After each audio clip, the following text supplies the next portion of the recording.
Where's that darn Karaite Jew? They're making us Rabbinates look horrible.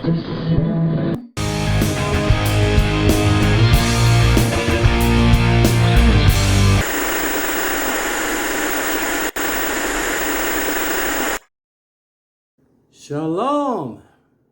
Welcome to another exciting edition of the Torah Watchman channel on YouTube, LLC, the Torah Watchman Show. I take great pride and effort to give you the very best video presentation that YouTube has to offer. YouTube does not pay me a shekel to say that, but I work very hard. This holiday that's coming up is known as Sukkot, or in Hebrew, Succoth, which is interestingly is an ancient name of a city in Eretz Israel. We have just finished Yom Kippur.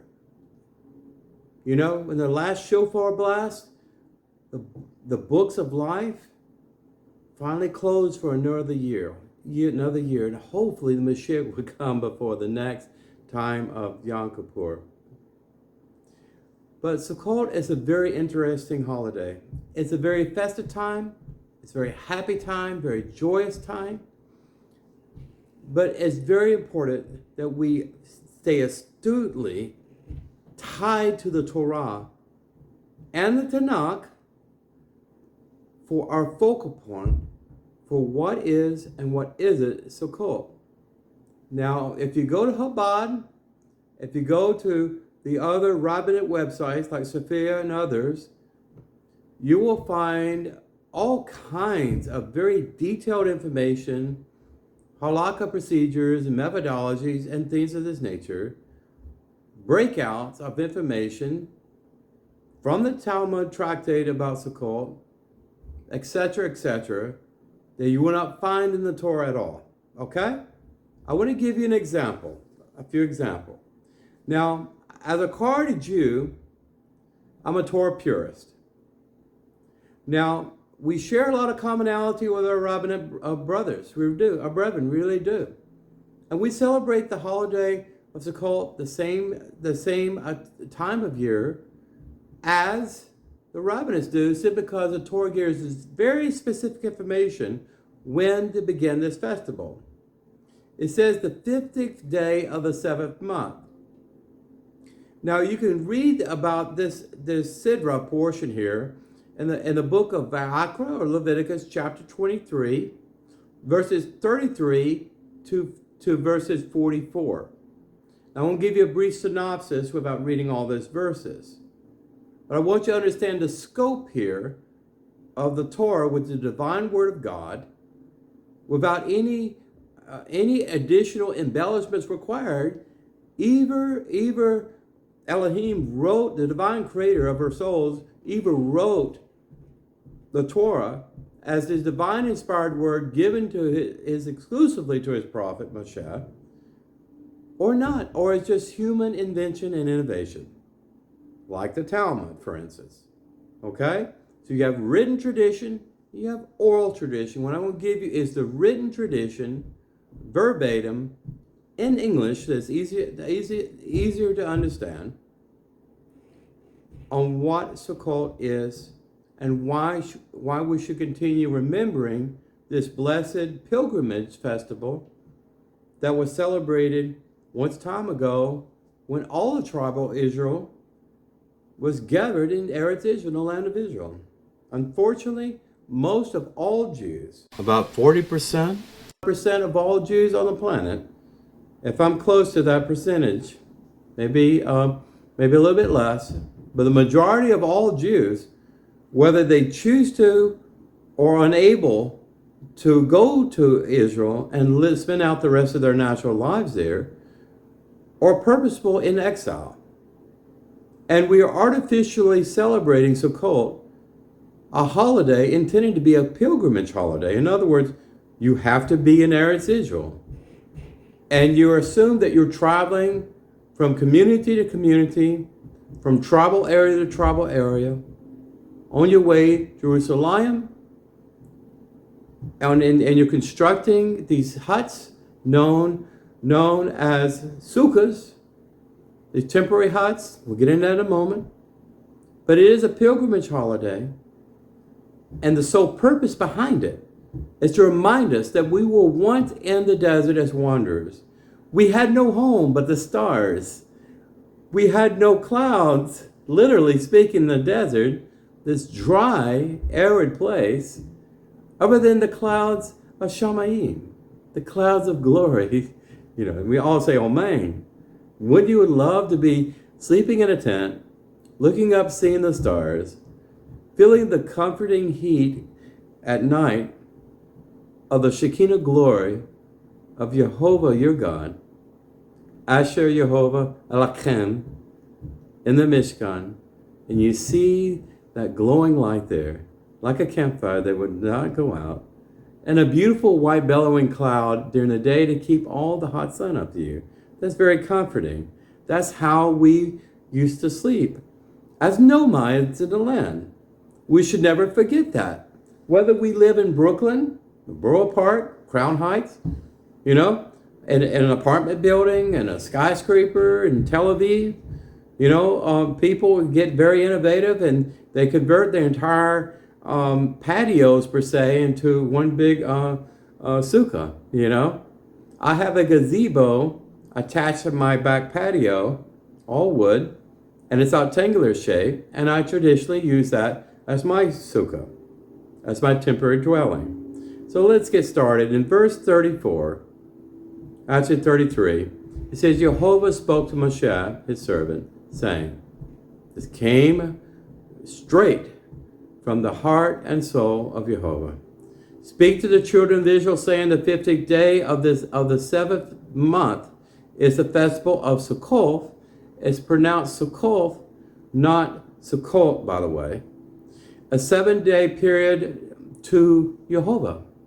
So why are you celebrating this holiday? You're celebrating as an offering of your life to Jehovah. That's why you're celebrating the holiday. And you're remembering that it was only Jehovah that protected you in the wilderness, and you did not have a permanent dwelling. And verse 35, on the first day is a holy occasion. It's a Hag, always the first day of a high holiday or a very significant holiday like Sukkot, is no work. So it says right here, you should not perform any work of labor, like a Sabbath, for instance, but not exactly like a Sabbath. So on verse 36, for the 7-day period you shall bring a fire offering to Jehovah. So this implies you have the tabernacle, the Mishkan, the brazen altar that you ascend up, and you sprinkle the blood of the sacrificial animal, and you are actually consuming certain parts of the animal that is clearly specified in the Torah to do so. Or like King Solomon temple, the same way, the same procedure applied whether you had a brick and mortar temple or you had a temporary temple known as the Mishkan. So you bring a fire offering to the Lord your God. It's a holy occasion.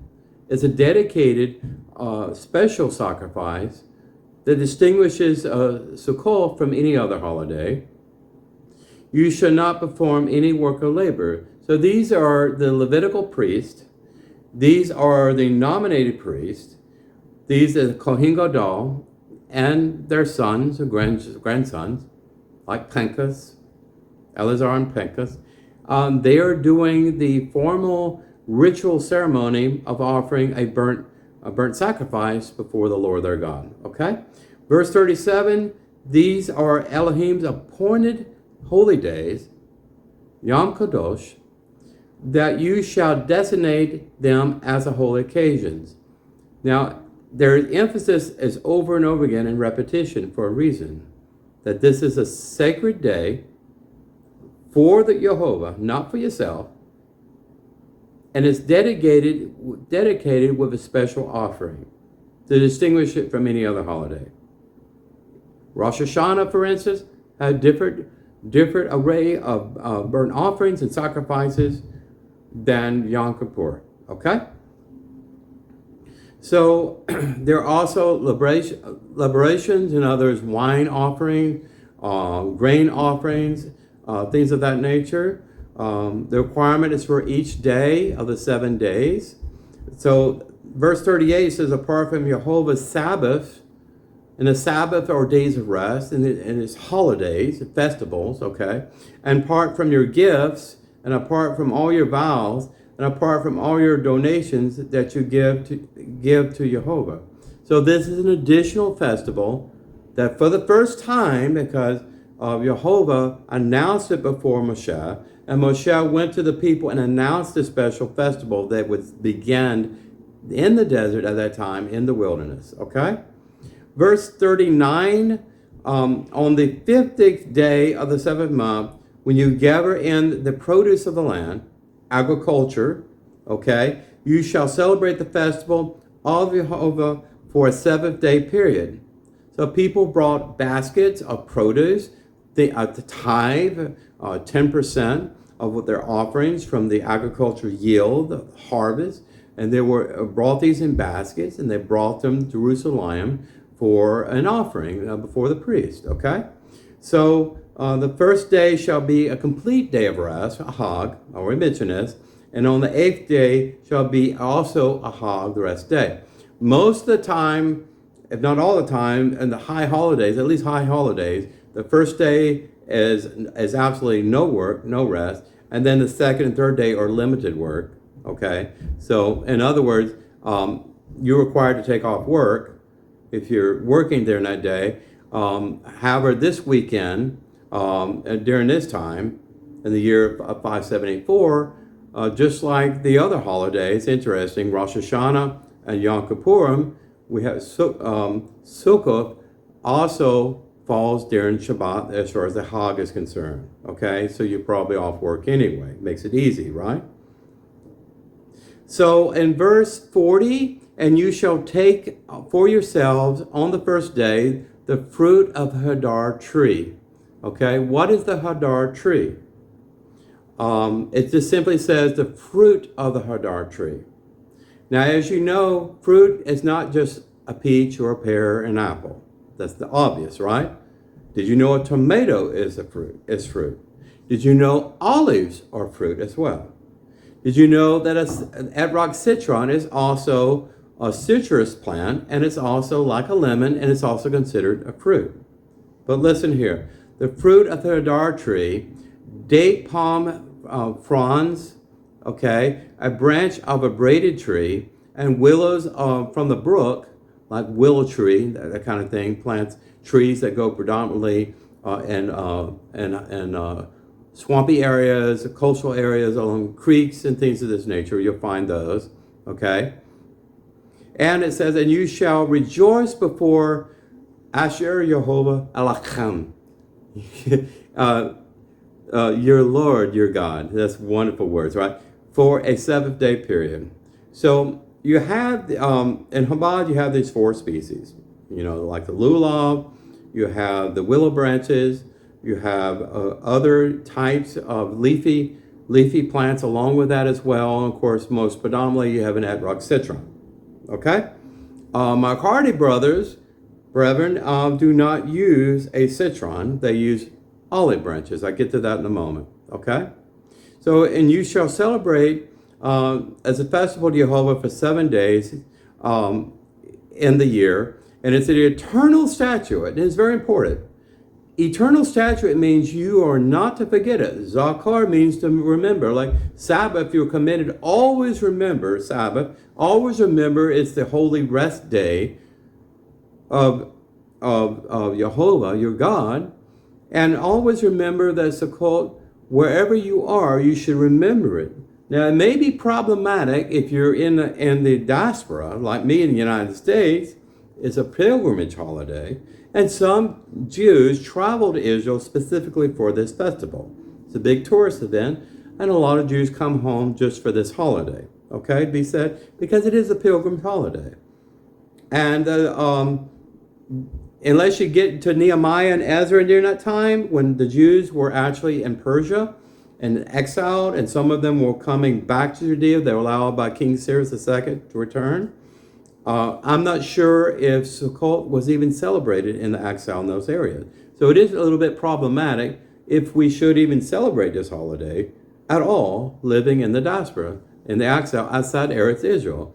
Remember, Pesach was specifically, they had the first Pesach festival right before the Jews, the Hebrews, left Goshen, Egypt, okay? They had a second Pesach, or second Passover, for those individuals that had complained to Moshe. They didn't have access to a Pesach lamb, okay, because of the rush to get out of Egypt, and the Egyptian chariot wheels on your heels, literally, and that kind of thing. So Jehovah allowed them to have a second Pesach, but He forbid them to have Pesach again until they were in Eretz Israel. So what does it say about this holiday? What does it say about this holiday? Okay, just think about that. I just want to give you a little footnote about that. And I'm not going to give you my opinion. You may have your implication, but you will not hear any rabbi discussing this, okay? That's why I'm discussing here, Reb Yara ben-Emmett, okay? Well, I'm humble, I'm a simple Karaite Jew, and I aim to get it right the first time and tell you nothing but an Emmett truth, okay? That's my motto. Okay? So this is an eternal statute that you should always celebrate. Okay? You should pass it down to your generation, your children. You should remind them the importance. You mark it down in your calendar. And something's also very interesting in Torah. We have all these Babylonian holidays, like Tammuz, for instance, that was named after a Babylonian god, actually was worshipped, in Babylon. Tesrei, you have another Babylonian era name, month. Well, did you know there's not one name given by Elohim, at least it wasn't important enough, given to the children of Israel through Moshe that's recorded in the Torah or the Tanakh? It simply says seventh month, okay? Seventh month, and that is extrapolated to be Tesrei, the 50th day of the seventh month, okay? So in order that your ensuing generation will know that Jehovah is the one and no one else had delivered the children of Israel, you are to live in these booths during the 7-day period. Some people even sleep in them. I did that one time with my daughter and had mosquitoes. I was in Charleston, South Carolina, kind of warm down there compared to Maryland. But anyway, we have these sukkahs that actually have a rough infrastructure. It is not meant to be permanent. It's not meant to be an apartment complex and you charge rent. It's just a temporary hut. It's temporary housing. And beautiful rabbis and beautiful Jews in Israel innovate with so many sweet things, like a golf cart turning to a sukkah. They do that, and it's wonderful because the mitzvah is to spend as much time of your life. Every meal, every bowl, could you say, before your bread, or your kiddush for your wine, should be in that sukkah. That's what it is. Traditionally, that's what the ancient Hebrews did, and in Eretz Israel, when they had conquered the land from the Canaanites, they were celebrating having access to the land and celebrating a wonderful harvest because they were keeping all the mitzvahs of the Torah, and they had harvest there. It was a wonderful agrarian pilgrimage holiday that we've completely lost touch in this technologically driven, AI-driven society we live in the 21st century. That's why I grow tomatoes on my patio, to remind me and remind my daughter that every single thing comes from something even smaller, like the mustard seed grows into the greatest of trees, is the smallest also seeds. But you have to give forth the effort and offer that before Jehovah to see a really wonderful, beautiful produce from that effort, okay?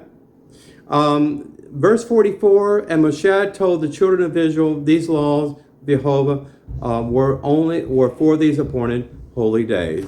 So again, there's really no major differences between Karaite Judaism and Rabbinical Judaism as far as the way we honor the holiday of Succoth. Except, I'm going to read verse here, Nehemiah chapter 18, verse 15. I've not read this reference in context of Sukkot before, but listen.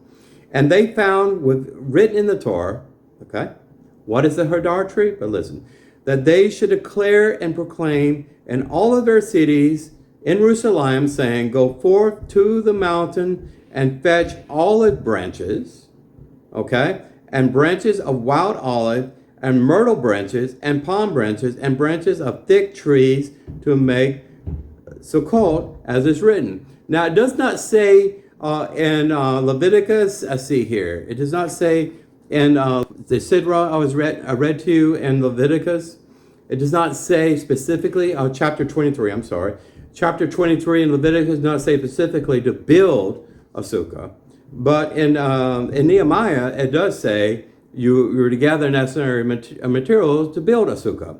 So it was implied, even though it's not specifically deliberated per se, and this Torah portion in Vayikra chapter 23, verses 33 to 46, in Nehemiah, that's an extrapolation there, and Nehemiah was a very important figure.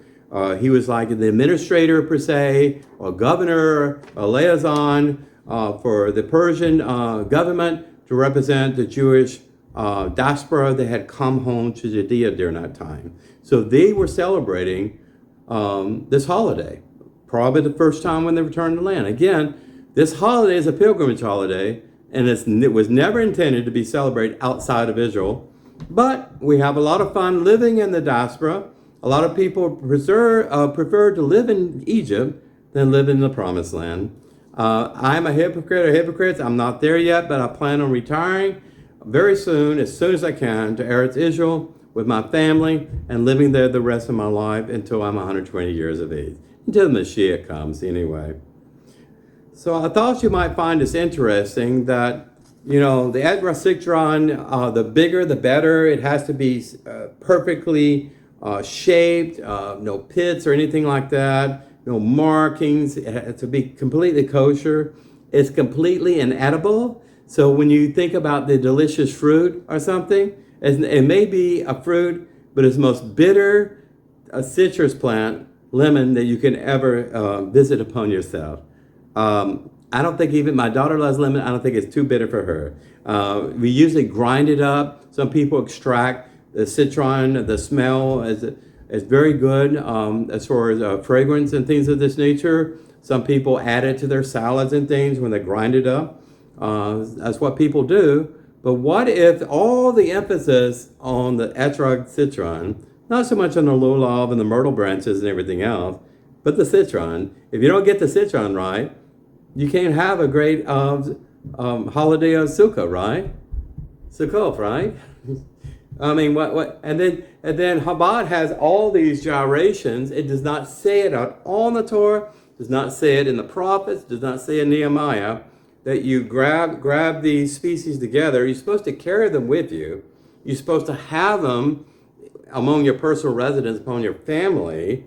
I guess as a bouquet or something. You carry it with you. But Chabad likes, and I'm not against this, and I've done this myself for years as a rabbinate in the past.